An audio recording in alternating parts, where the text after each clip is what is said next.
Kesavardhini hair oil.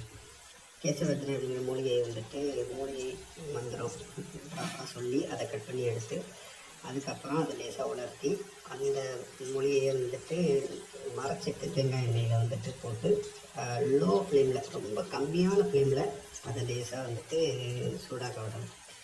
அதனுடைய நுரைகள் வரும். அந்த நுரை இறங்குள்ள அந்த மூலிகையில் இருக்கக்கூடிய சாறு அப்படியே இறங்கி அந்த சாறு தான் வந்துட்டு நுரை மாதிரி வருது. அது ஃபுல்லாக சாறு இறங்கினதுக்கப்புறம் நுரைகள்லாம் நின்றுடும். நுரைகள்லாம் நின்றதுக்கப்புறம் அந்த எண்ணெயை வடிகட்டி அந்த எண்ணெயை வந்துட்டு வெயிலில் படுற மாதிரி வச்சு ஒரு 4 to 5 hours வெயிலில் வந்துட்டு வச்சு எடுத்தோம் அப்படின்னா இது ஒரு கேசவர்த்தினி ஹேர் ஆயில் ரெடி ஆகிடும். கேசவர்த்தினியை நிறையவே போட்டுக்கலாம், ஏன்னா அது ஹேர் ஆயிலுக்காக யூஸ் பண்ணக்கூடியது தான். ஸோ அளவு கிடையாது, நல்லா மூங்குற அளவுக்கு, எண்ணெயை மூங்குற அளவுக்கு வந்துட்டு கேசவர்த்தினி போடுறோம். அதில் இருந்து தான் இந்த கேசவர்த்தினி ஹேர் ஆயில் தயார் பண்ணுறோம். இது